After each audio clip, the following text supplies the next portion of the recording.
wa habari, tumeitana hapa kwa ajili ya kutoa taarifa kwa umma. Jeshi la Polisi mkoa wa Njombe linapenda kutoa ufafanuzi wa tukio la kuuawa kwa mfanyabiashara aitwaye Elia Juma Msabaha mwenye umri wa miaka 27 huko katika kijiji cha Misiwa, kata ya Ipelele, wilaya ya Makete na mkoa wa Njombe. Mfanyabiashara huyu alikuwa ni mfanyabiashara wa mazao ya kilimo na makazi yake yalikuwa jijini Dar es Salaam.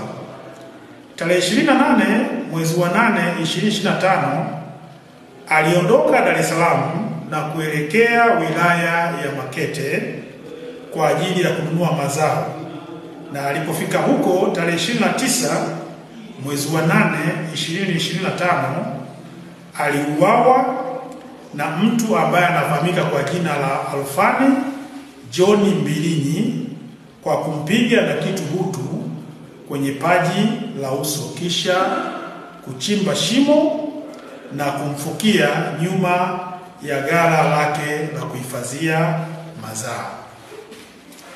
Ndugu wa mfanyabiashara huyu walijaribu kufanya mawasiliano naye bila mafanikio. Walifunga safari mpaka Makete na kujaribu kumtafuta, hawakufanikiwa kumuona. Waliamua kufika katika kituo cha polisi Makete na kutoa taarifa ya kutoonekana kwa ndugu yao huyu.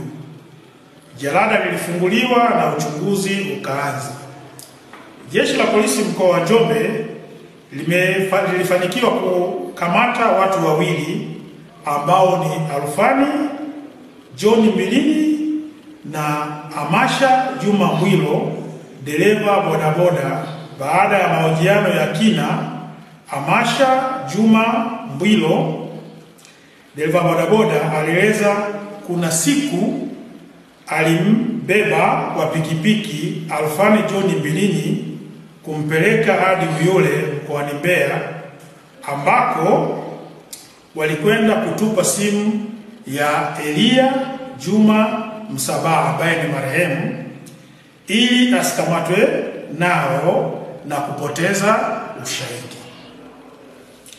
Baada ya jeshi la polisi kupata ushahidi huo wa awali, askari walimkamata Alfani John Mbilinyi, na baada ya mahojiano walieleza ni kweli Elia Juma Msabaha alifika kwake kwa nia ya kununua mazao.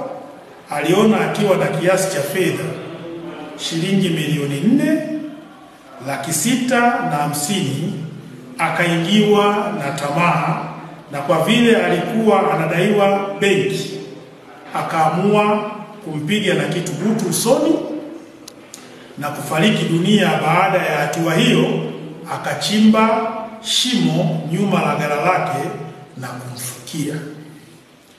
Baada ya maelezo hayo, alikwenda kuwaonesha askari eneo alipofukia mwili wa Elia Juma Msabaha. Pia aliwaeleza askari kuwa simu ya marehemu alikwenda kuitupa Uyole na anaweza kwenda kuionesha alipoitupa. Askari wakiwa na mtuhumiwa wakiwa wanaelekea Uyole wakiwa na gari walipata pancha.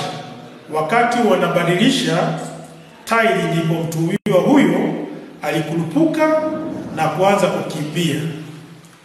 Askari walipiga risasi hewani kumtahadharisha, lakini alikaidi. Askari walimlenga miguuni, ndipo risasi ikampata karibu na kiuno na kudondoka chini.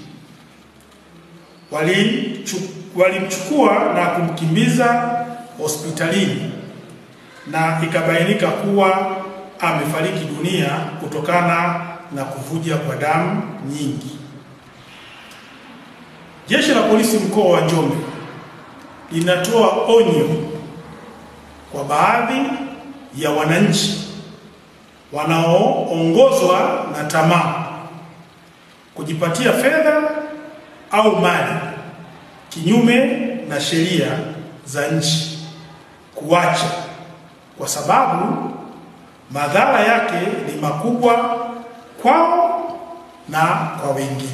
Mkuu wa chuo cha Kilimanjaro Institute of Technology and Management kilichopo Mwenge jijini Dar es Salaam chenye ithibati na usajili wa NACPAT namba REG/ANE/029 anapenda kuwatangazia nafasi za masomo kwa ngazi ya diploma na certificate kwa muhula wa masomo utakaoanza Oktoba 2025 katika kozi za IT, Hotel and Tourism Management, Front Office, Business Administration, Accountancy, Procurement and Supply. Chuo kimebobea katika ufundishaji kwa njia ya vitendo na kimeweza kutoa wanafunzi wenye weledi. Wengi wameajiriwa ama kujiajiri, na kwa wale ambao wameamua kuendelea na degree wameweza kujiunga na vyuo vikuu bora hapa nchini na nje ya nchi. Pia kuna kozi fupi za computer application, graphic and design, video production pamoja na CCTV camera. Kwa maelezo zaidi piga simu namba 0717816034 au 0754864361. KITM, elimu na ujuzi kwa uchumi imara.